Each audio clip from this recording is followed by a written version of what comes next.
If you think you know someone just by the uniform they wear, stay with me until the end of this story, because what this CEO discovered in a dimly lit lobby at midnight changed not only his company, but his heart. And if stories about hidden strength, second chances, and quiet heroes move you, don't forget to like this video and subscribe to the channel. You won't want to miss what's coming next. It was nearly midnight when Daniel Mercer, the 38-year-old CEO of Mercer Dynamics, stepped out of a black town car a block away from his own building. Mercer Dynamics was one of the fastest-growing cybersecurity firms in the city, a company Daniel had built from nothing after graduating from Harvard Business School. The headquarters towered over downtown, glass, steel, and status. But Daniel wasn't dressed like a CEO that night. His tie was loosened, his shirt untucked, and he clutched an empty bottle he'd poured out hours earlier. His driver and assistant had begged him not to do this. "This is unnecessary, Mr. Mercer," his assistant had said. "You can just review the security reports." But reports didn't tell the truth. People did. For weeks, Daniel had heard rumors. Complaints about night shift treatment. Security staff quitting unexpectedly. Supplies missing. Morale dropping after hours. His daytime managers insisted everything was fine. "Night shift is always dramatic," one executive had laughed. Daniel hated that word, dramatic. So he decided to see for himself.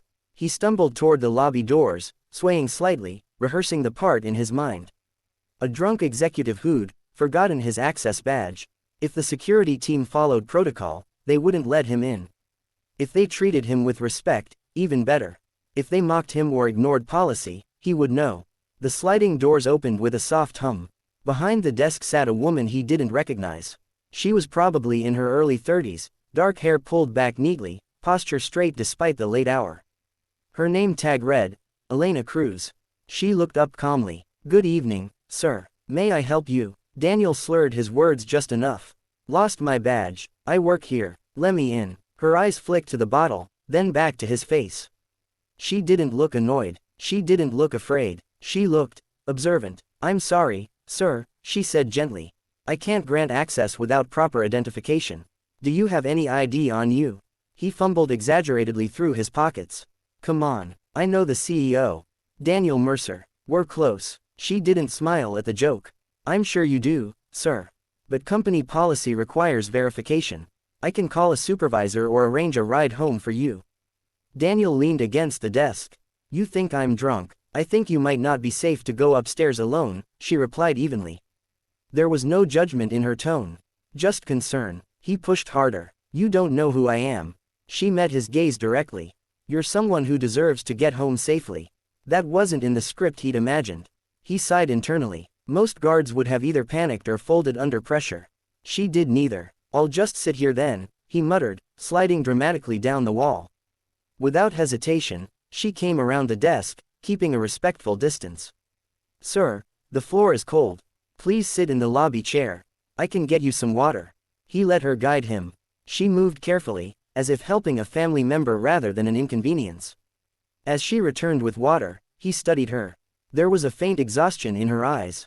The kind that doesn't come from one long shift, but from years of carrying too much. "Why are you working nights?" he asked suddenly, dropping a bit of the slur. She paused only slightly. "It fits my schedule." "What schedule?" She hesitated. He realized he was pushing beyond his act. But something about her composure intrigued him. "I have a daughter," she said finally. "She has a medical condition. Night shifts allow me to be with her during the day." Daniel felt something twist in his chest. He thought of his own childhood, his father working double shifts at a factory, rarely home, exhaustion etched permanently into his face. "What kind of condition?" he asked, softer now. "Congenital heart defect," she said quietly. "We're waiting for approval for a surgery at St. Mary's Street. Mary's Hospital, the best cardiac unit in the state. Also one of the most expensive." "And insurance?" he pressed. She gave a small, humorless smile.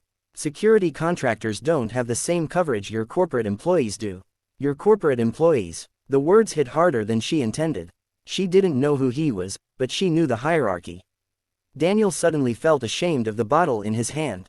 Ashamed of the act. "Does management know?" he asked. She straightened. "My personal life isn't their responsibility." But he could hear the unspoken truth. Asking hadn't helped. At that moment, A cleaning crew member walked by and whispered something under his breath about another drunk executive. Elena shot the worker a firm look. "That's enough," she said quietly but sharply. The worker immediately apologized. She was protecting him. A stranger she thought was intoxicated. Daniel stood up. His posture shifted. His voice cleared. "Elena," he said calmly, "you've passed the test." Her brow furrowed. "Excuse me." He reached into his jacket and pulled out his real ID badge. Daniel Mercer, CEO. Color drained from her face. She stepped back. I'm so sorry if You did exactly what you were supposed to do," he interrupted. "And more." The silence in the lobby felt heavy. "I've been investigating night operations," he continued. "You're the first person who treated this situation with both professionalism and humanity." She looked stunned. "You faked being drunk?" "Yes." There was a flicker of something in her eyes, not anger, but hurt. "My daughter is sleeping at home with a neighbor tonight," she said quietly. "I don't have energy for games, sir." The words pierced him. "This isn't a game," he replied. "It was a mistake in approach, maybe. But not in intention." He paused, then asked gently, "Why didn't you ever apply for internal transfer?" "Day shift, corporate security, better benefits." She laughed softly. "Internal postings require referrals. I don't know anyone upstairs." "Upstairs?" He looked up at the towering glass floors above them. How many? Elena Cruz, stories were hidden beneath his own company.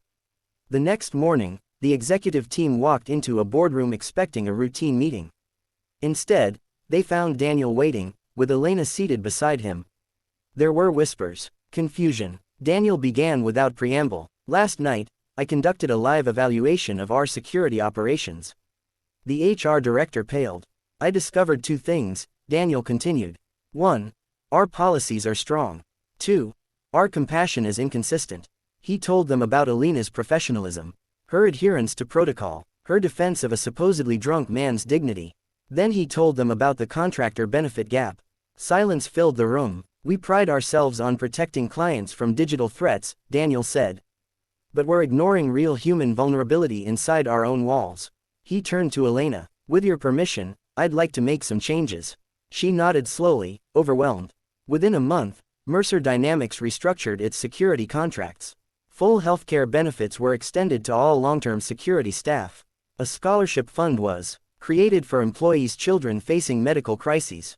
Internal mobility pathways were opened, without referral barriers. Elena was promoted to security operations supervisor for all shifts. But the most important change didn't make headlines. Daniel personally called the director at St. Mary's Hospital. Through the company's new medical assistance initiative, Elena's daughter was approved for surgery within weeks. The day of the operation, Daniel sat quietly in the hospital waiting room, not as a CEO, but as a man remembering his own father's tired eyes. When the surgeon finally emerged with a smile and said, "She's going to be just fine," Elena broke down in tears. She hugged Daniel without thinking. "You didn't have to do this," she whispered. "Yes," he said softly. "I did." Months later, at the annual company conference, Daniel stood on stage before hundreds of employees. "We measure success in revenue and growth," he said.